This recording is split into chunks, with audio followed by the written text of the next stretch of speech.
And welcome back. Thom Hartmann here with you. And it's very interesting. History tells us, and if you look at all the developed countries of the world, that one of the best ways to build a strong middle class is to unionize people. Yet the Bradley Foundation, the Walton Foundation, the Walmart fame, and a number of other very wealthy right-wing groups are funding this week. It's called the National Employee Freedom Week. And the executive director of this is Victor Joecks. He is also the executive vice president of the Nevada Policy Research Institute, NPRI.org. Victor, welcome to the program. Tom, great to be here. Thank you for having me on. So, how are you going to sell this to people that they should abandon their unions for the benefit of the Walton family and the Koch brothers? I don't get it. Well, I'll tell you what, one of the great things about National Employee Freedom Week, which is a week where we let union members know that they have the freedom to opt out of their union, is we really don't need to sell it. What our polling has showed is that over 28% of union members right now would like to leave their union if they could do so without penalty. And what we want to do is we want to tell your listeners, hey, if you're a union worker and you want out, you have options. If you're in a right-to-work state, you can leave entirely. Oftentimes you have to submit your resignation within a certain time period or a window restriction. But even if you're in a non-right-to-work state, you can become an agency fee payer and receive a rebate of your union's political dues, or you can become a religious objector. So you too can screw your union in a variety of ways. I'm looking at this poll. You say this isn't a poll. This is a survey done by Google Surveys, which, by the way, allows you to choose your target audience. And in your poll, you say if it were possible to opt out of membership in a labor union, not yours, without losing your job or any other penalty, would you do it? And 71.29% of the people that you selected as your target audience say no. Well, let me dig into a little bit into that poll. That's a two-part. So the first question is a screening question, and we ask people, are you a member of a labor union? And so if they said yes, then they get the second question. So that poll question is just you didn't publish that. Members. Well, we do. We explain it on the website. We say, No, I'm reading the website right now. I've got it printed out in my hand. The general surveys are based on 500 to 502 respondents. Were conducted by Google Consumer Surveys. The poll of union members surveyed 454 union members. So you were able to cull 454 people out of that. No, so they're separate surveys. So right. What we did is we did a survey of union members, and we said, hey, if it were possible to leave your union without penalty, would you do so? And what's so amazing about that is that you already can leave your union without penalty. And this week started because here in Nevada, we ran a small campaign letting teachers know they could leave their union between July 1st and July 15th.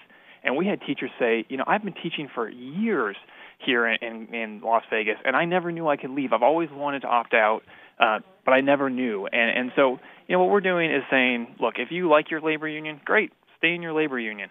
But if you're one of those 4 million union members who are dissatisfied and who want to leave, know that you have the ability to leave. Victor, why, outside of getting a paycheck, I guess, why would you, and, I get why the people who are funding you want people to leave their unions, but why would you? Well, do you have an ideology here, or you're just? Yeah, I do. I believe in empowering people. I believe in empowering unions. Well, that's what unions do, is they empower their workers. Unions are democracies inside kingdoms, inside the workplace that is not democratic. I don't know if I'm sure you've talked to lots of union members who like their labor unions, and good for you. I am a union member. I'm a member of Ask Me SAG. Oh, excellent. Well, I've talked to people who are in union organizations, and they say, I want out because this union gives me poor service. I want out because I can spend my $700 better than this union official who's making $600,000. I want out because the union's spending my money on politics I disagree with. No, and enough people have listened to this siren song of yours over the years that unionization and private sector unionization in the United States is now at 7%. And so now we have this situation after 30 years of this kind of PR that you're putting out here, where 30 years ago, the largest employer in the United States was General Motors, and they paid, in today's dollars, on average, around $50 an hour with full benefits out of full pension. And now as a consequence of this ideology that you're promoting, Victor, the largest employer in the United States is Walmart. The Walton Foundation funding your efforts is Walmart, and they pay roughly $10 an hour on average, and their benefits suck.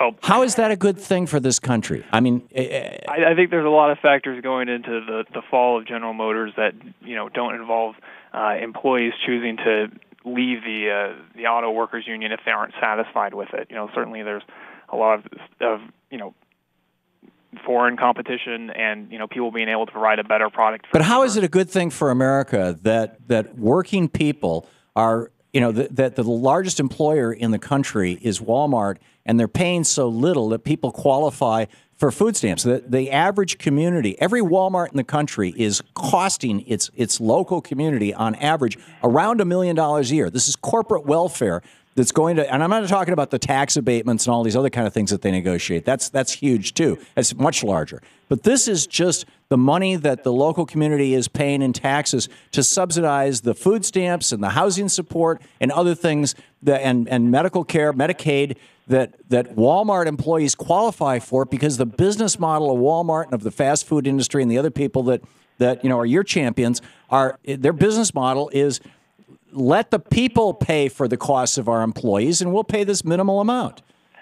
Well, I'll tell you what we're championing with National Employee Freedom Week is the rights of a union member to say, look, if you don't want to be in your union, you can leave your union. And that's something that too many union members don't know. And, if there are people who say, look, I love my union, I want to support my union. Every union member, when they get their union membership packet, when they get the information from the union about what union that they're a member of, wherever their workplace is, it's very clearly laid out. They're depending on whether it's a right to work for less state or whether it's not, it's very clearly laid out information. Plus Tom, it's interesting because when you talk to people who aren't as involved in the policy side of it as you and I are, people are busy living their lives. They're busy caring for their kids. They're busy working at their jobs. And you would just at a good unionized job that pays good wages and benefits because of the union.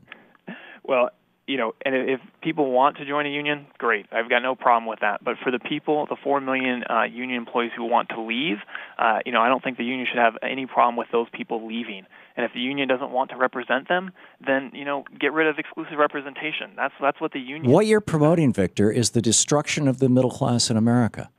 Well, I think that's not only economically stupid, but I think it's morally a crime. So if someone wants to opt out of an organization and we let them know that they can leave that organization, you think that's morally reprehensible? Yes. I think that's empowering someone to make the decision that's best for them. What I think is morally Well, if you want people to be empowered to make the decision that's best for them, why don't you come out in favor of card check? Let people join a union just as easily as you want them to leave a union. Because what happens? I was talking with a home. We can't have worker. that, right? I was talking with a home daycare worker from Minnesota. Why don't we unionize Walmart? A union organizer came into my house, came in and lied to me about what I was signing. Because that's what happens with card check is you have people lying to employees saying, oh, this is a survey, or you'll find out more information, and they don't tell them what they're actually signing. So workers are so stupid that they can't read the document that's put in front of them. This is what you're telling me now? Tom, the reason why we shouldn't be helping people unionize is because they're stupid? But I will tell you that intimidation is real. Unions use it often. You think employers don't intimidate their employees? That's why you need a secret ballot. You think employers don't intimidate their employees, particularly if those employees are trying to unionize? It's so important. Have you looked at Walmart? They closed down a store because the people voted to unionize. They closed it. The country of Canada is looking at suing them. And you know what? If you want to leave an organization that you're not happy with and you're a union member, you've got that right, and that's the information we want people to know about. Okay, Victor Joecks. The website is npri.org. Thank you, Victor. Thank you, Tom. Good talking. We'll be back.